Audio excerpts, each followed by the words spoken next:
nama saya Dr. Vina yang bertugas pada pagi ini. Dengan Bapak siapa? Bapak Vicky. Bapak Vicky. Baik, di sini saya akan melakukan pemeriksaan fisik kepala leher. Namun sebelumnya, apakah Bapak pernah melakukan pemeriksaan fisik ini? Belum.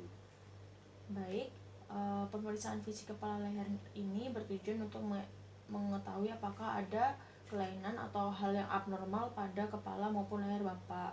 Namun nanti selama pemeriksaan sedikit kurang nyaman karena saya akan melakukan perabaan di bagian kepala maupun leher Bapak dan memerlukan sedikit waktu. Apakah Bapak bersedia? Ya, bersedia. Baik, jika Bapak bersedia, Bapak bisa duduk ke bed pemeriksaan dan saya akan cuci tangan terlebih dahulu dan menyiapkan alat dan bahan.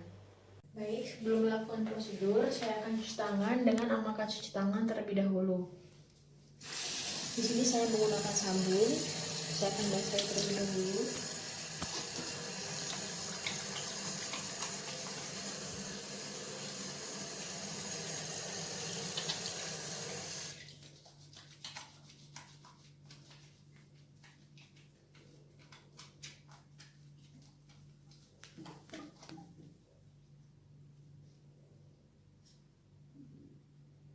Baik, selanjutnya saya akan melakukan pemeriksaan kepala dan rambut.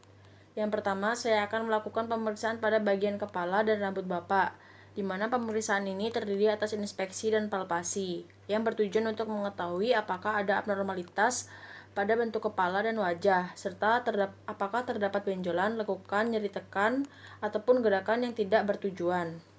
Baik ya Pak, permisi.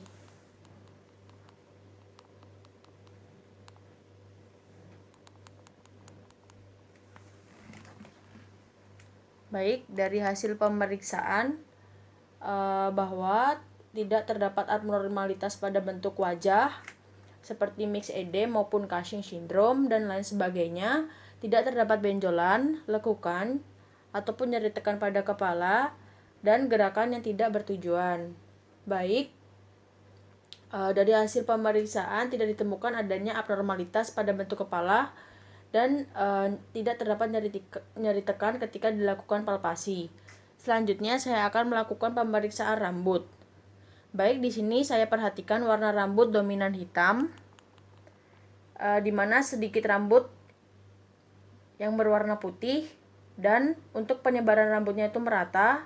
Hanya saja pada bagian depan terdapat area yang sudah tidak dapat ditumbuhi rambut, dan ketika saya mencoba mencabut sehelai rambut, itu tidak mudah untuk dicabut.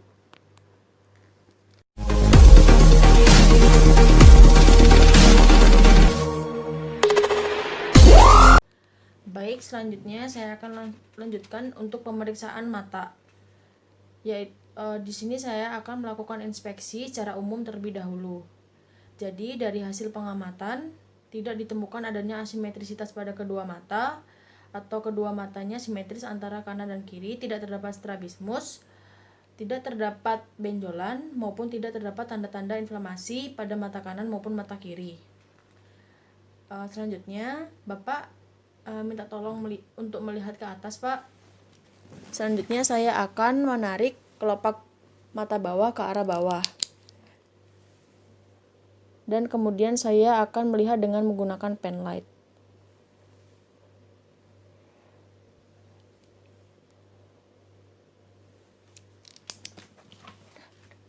Baik, Pak. Jadi dari hasil pemeriksaan tidak ditemukan adanya nodul, pembengkakan, atau tanda-tanda inflamasi, dan warna sklera maupun konjungtiva palpebral masih dalam batas yang normal. Selanjutnya, saya akan melakukan inspeksi pada sklera dan konjungtiva bulbar. Di sini saya akan melakukan eversi eyelid atau melipat kelopak mata bagian atas. Mohon maaf ya Pak, nanti sedikit kurang nyaman.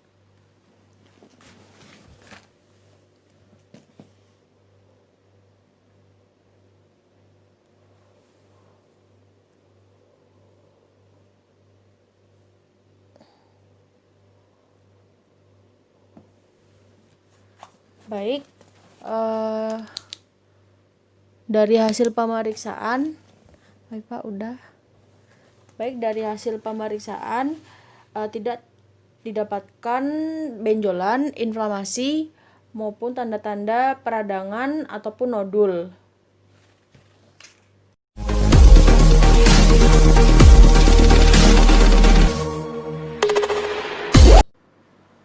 Baik, selanjutnya saya akan melakukan pemeriksaan wajah dan kulit wajah.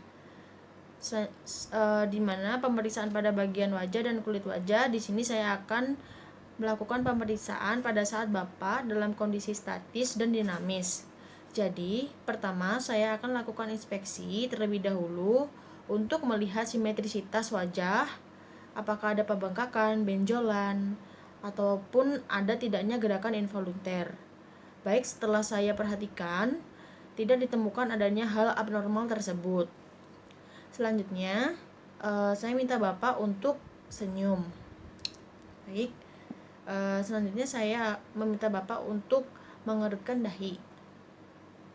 Baik, jadi di sini setelah saya perhatikan, tidak ditemukan adanya asimetrisitas atau kelumpuhan pada bagian wajah Bapak.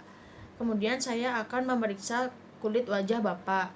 Baik, di sini tidak ditemukan adanya tanda-tanda sianosis maupun kebiruan ataupun tanda-tanda radang dan kelainan kulit lainnya.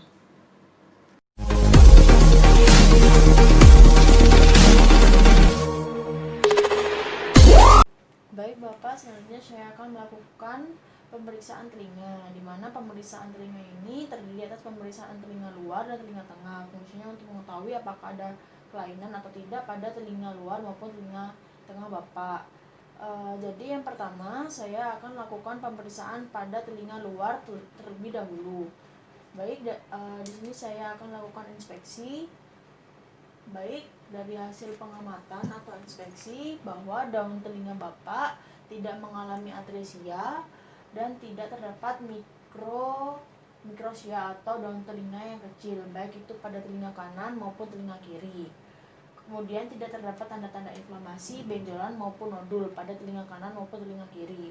Kemudian selanjutnya saya akan lakukan pemeriksaan telinga tengah, di mana pemeriksaan telinga tengah saya menggunakan otoskop. Yang pertama saya akan evaluasi untuk telinga yang sehat terlebih dahulu, misalnya telinga yang kanan, yaitu dengan menggunakan tangan kiri. Dengan menggunakan jari seperti ini. Baik, pegang otoskop seperti memegang pensil dengan jari telunjuk dan ibu jari. Kemudian evaluasi di bagian telinga tengah, baik di sini pada bagian telinga tengah tidak terdapat penyempitan, sekret, tanda-tanda hiperemus atau inflamasi, dan tidak terdapat benda asing. Baik di sini untuk membran timpaninya yaitu terlihat cone of light dan berwarna merah muda, dan juga intak, tidak terdapat perforasi pada membran timpani. Selanjutnya saya akan evaluasi pada telinga yang kiri, yaitu dengan menggunakan tangan kanan.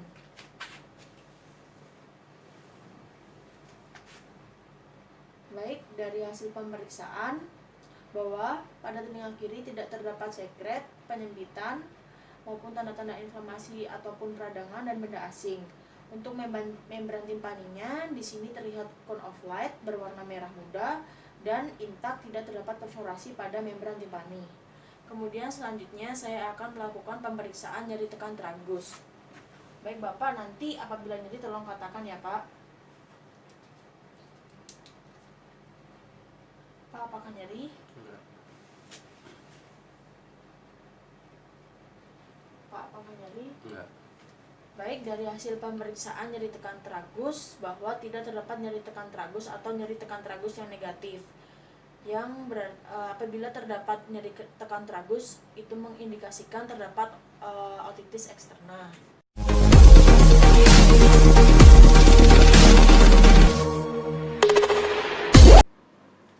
Baik, selanjutnya saya akan melakukan pemeriksaan hidung dan sinus paranasalis. Baik Pak, selanjutnya saya akan melakukan pemeriksaan di sekitar hidung dan sinus paranasalis Bapak. Jadi di sini saya akan menekan di beberapa titik ya Pak.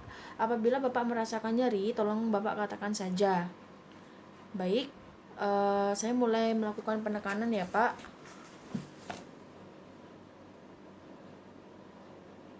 Pak, apakah ada nyeri? Enggak.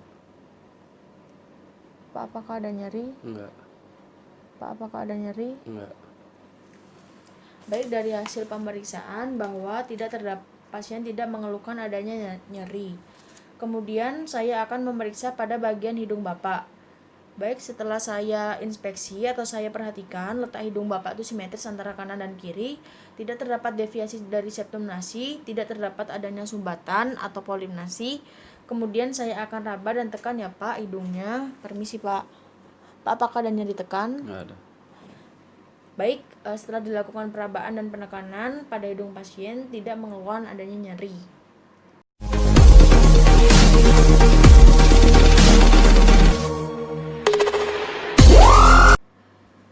Baik, selanjutnya saya akan melakukan pemeriksaan bibir, mulut, dan gigi. Yang pertama, saya akan melakukan pemeriksaan pada bibir Bapak.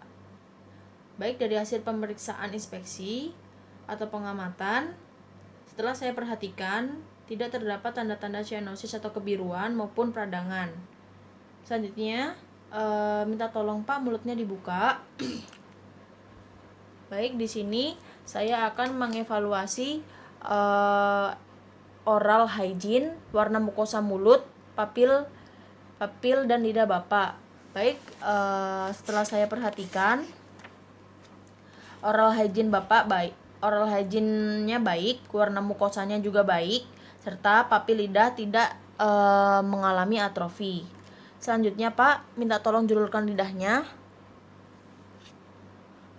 Baik, permisi ya Pak, saya akan tekan dengan menggunakan tang spatel.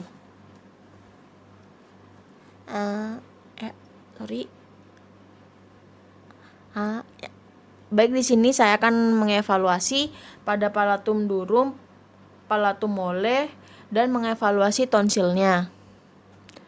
Baik, sudah Pak, dari hasil pemeriksaan semuanya dalam batas normal. Pada tonsil tidak terdapat tanda-tanda inflamasi, kemerahan, pembesaran maupun peradangan ataupun detritus. Kemudian minta tolong Pak julurkan lidahnya ke kiri dan ke kanan. Baik, setelah digerakkan ke kanan dan kiri, saya evaluasi tidak terdapat benjolan pada bagian lateral lidah dan tidak ditemukan adanya kelemahan pada lidah. Kemudian Bapak bisa buka mulutnya, saya akan evaluasi gigi-giginya.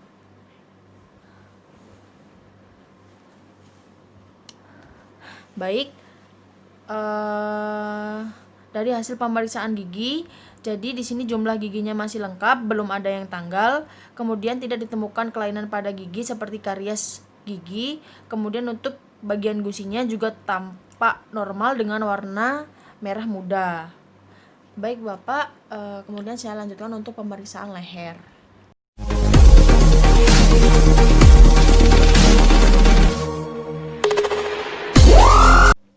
Baik, selanjutnya saya akan melakukan pemeriksaan pada kelenjar tiroid. Selanjutnya saya minta Bapak untuk duduk di kursi pemeriksaan dengan posisi kepala sedikit ekstensi atau menengadah. Baik, yang pertama saya akan lakukan pemeriksaan inspeksi dengan tujuan untuk melihat dan mengamati kondisi leher Bapak, apakah terdapat kelainan warna kulit, apakah terdapat benjolan seperti kemerahan, kebiruan, pucat, dan bekas luka. Pada inspeksi yang saya lakukan, tidak terdapat benjolan, kemerahan, kebiruan, pucat, maupun bekas luka. Baik Bapak bisa kembali dan Bapak silahkan minum air dan kemudian telan.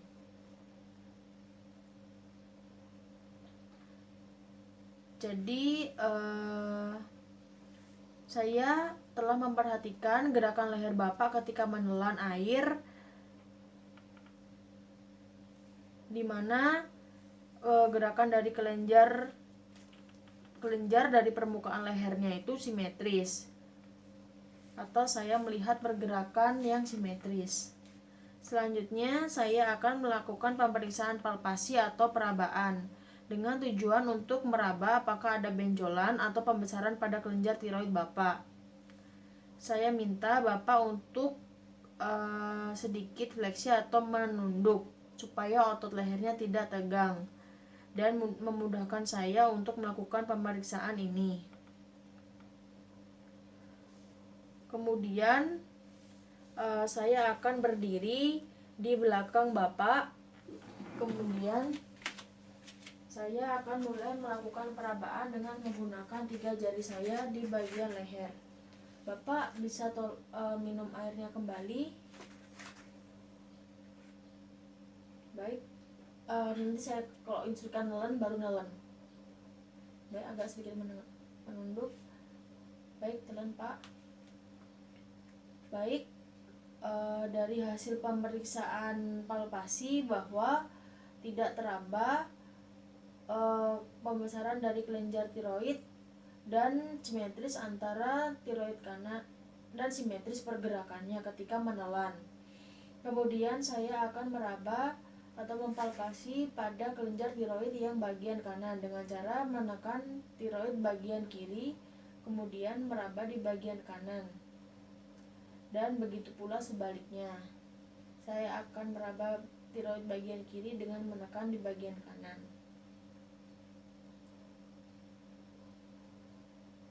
Baik, dari hasil pemeriksaan palpasi, saya tidak merasakan adanya pembesaran di kedua lobus kelenjar tiroid Bapak.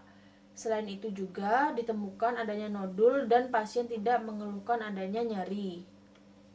Selanjutnya saya akan melakukan auskultasi dengan menggunakan stetoskop untuk mengetahui atau mendengar apakah ada suara abnormal pada pembuluh darah di sekitar kelenjar tiroid, seperti apakah ada suara berui atau tidak. Di mana saya akan meletakkan stetoskop di antara kartilago krikoid dan nodes. Saya akan hangatkan bagian diafragma stetoskop terlebih dahulu.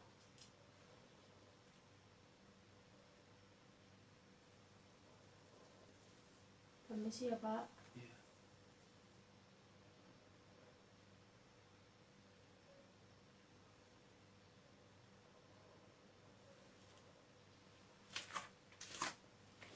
Baik, dari hasil pemeriksaan auskultasi tidak terdapat adanya suara berui atau suara yang abnormal dari pembuluh darah di sekitar kelenjar tiroid.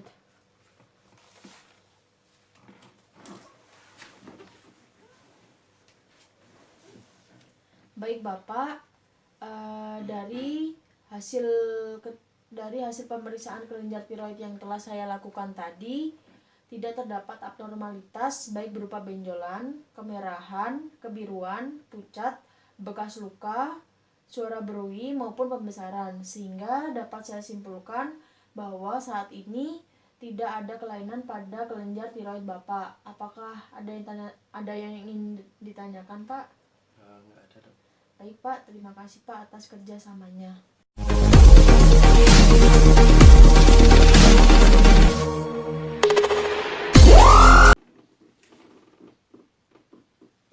Baik, selanjutnya saya akan lakukan pemeriksaan kelenjar getah bening. Jadi untuk melihat apakah ada pembesaran pada kelenjar getah bening Bapak. Yang pertama saya akan melakukan pemeriksaan inspeksi atau melihat ada tidaknya pembesaran kelenjar getah bening yang tampak. Jadi setelah saya perhatikan tidak ditemukan adanya pembesaran dari kelenjar getah bening. Baik, kemudian saya akan melakukan palpasi pada beberapa area meliputi preaurikular, posaurikular, oksipital, tonsilar, submandibular, submental, cervical, superficialis, cervical posterior, dan supraclavikular. Baik, saya mulai melakukan perabaan atau palpasinya ya Pak ya. Nanti apabila nyeri tolong katakan.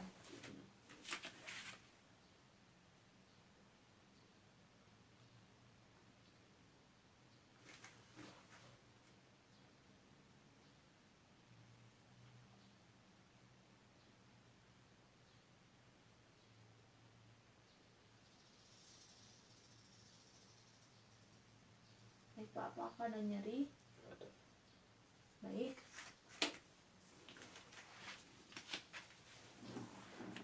Dari hasil pemeriksaan palpasi tidak ditemukan adanya pembesaran kelenjar getah bening dan tidak ditemukan adanya nyeri tekan.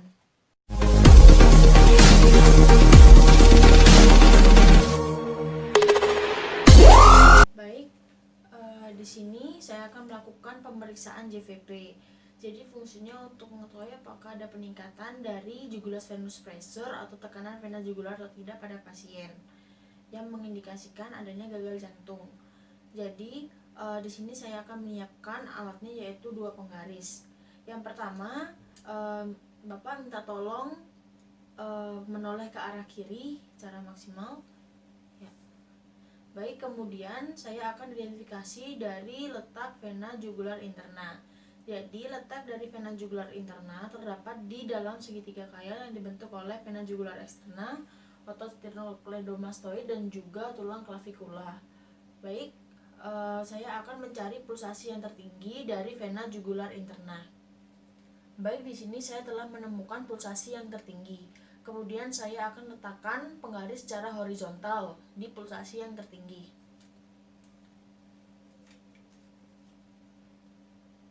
Baik, kemudian selanjutnya saya akan meletakkan penggaris secara vertikal, yaitu di atas sternal angel.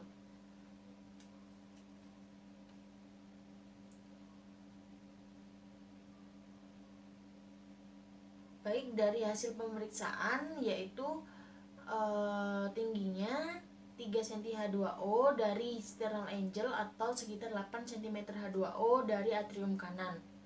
Baik, Bapak bisa menoleh ke arah depan lagi.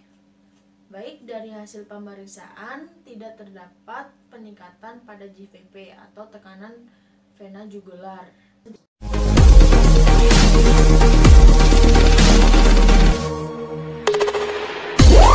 Baik, Bapak, di sini saya akan lakukan pemeriksaan arteri karotis. Jadi Bapak berbaring terlentang, kemudian di posisi kepala disangga dengan menggunakan bantal dan setinggi 30, dan posisi kepala di elevasi setinggi 30 derajat.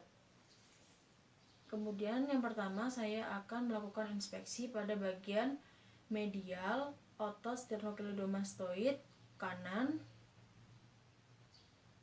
Kemudian saya akan melakukan palpasi di arteri karotis dengan menggunakan 2 jari, yaitu jari tengah dan jari telunjuk, yaitu di bagian sepertiga medial, sepertiga bawah sisi kanan leher. Permisi ya Pak ya. Sepertiga bawah sisi kanan leher. Setelah saya palpasi, denyutnya normal dan pengisian darahnya juga normal.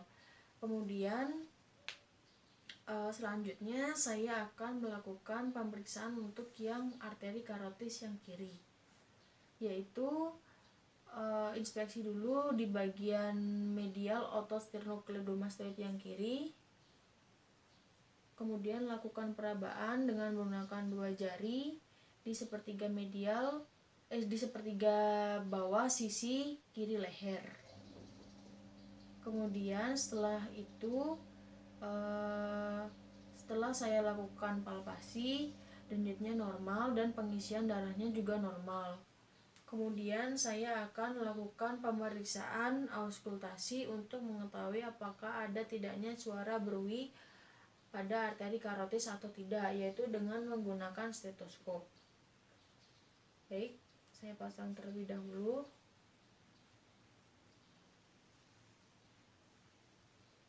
Baik, saya akan hangatkan bagian diafragma.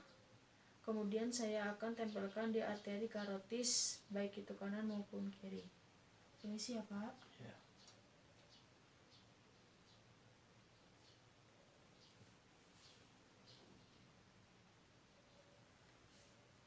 Baik, dari hasil pemeriksaan auskultasi tidak terdapat suara yang abnormal pada arteri karotis atau tidak terdengar adanya suara berui.